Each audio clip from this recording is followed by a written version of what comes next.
Africa has got abundant renewable energy resources there to be tapped into. So then what would you say the continent really needs at this point for its green development goals? Is it investment? Is it technologies? Or Africa is the main producer of some of these minerals, which are needed for not only for Africa, but for the rest of the world, which is needed. And we would like, this is why we would like to have cooperation, we would like to have investment in Africa, but we are talking about value added.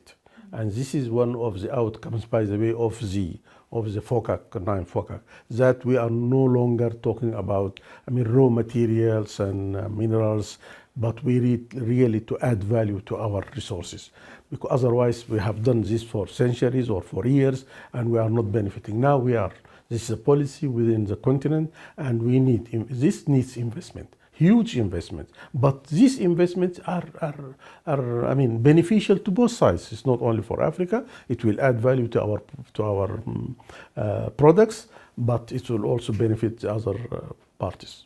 Well, speaking about channeling resources to the continent, China has pledged to support Africa in enhancing climate adaptation capacity. It's pledged to provide new energy technologies and products, and also to implement 30 clean energy and green development projects that was agreed at the FOCAC forum in September in Beijing.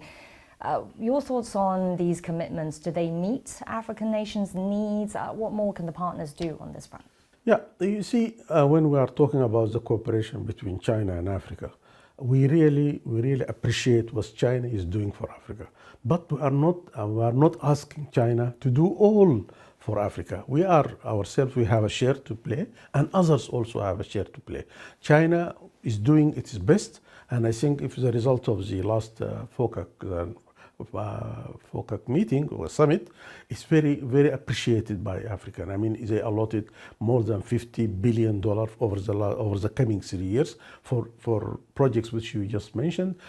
The projects which covers many areas, not only on the climate change mitigation, but also in industry, in agriculture, and these projects will in effect help Africa in order to overcome the difficulties which were created by the climate change. If it is in agriculture, if it is in, and we have agreement with China, especially on the renewable energy, joint projects on how we can cooperate in the area of renewable energy. And Africa has abundance of what is needed to have renewable energy. If it is sun, it is counted as one of the best areas in terms of solar energy production.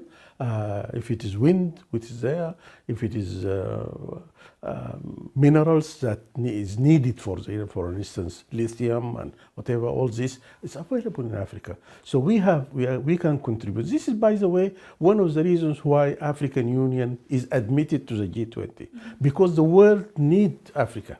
Not only Africa needs the world, but it is a reciprocal benefit for both sides. The world needs Africa.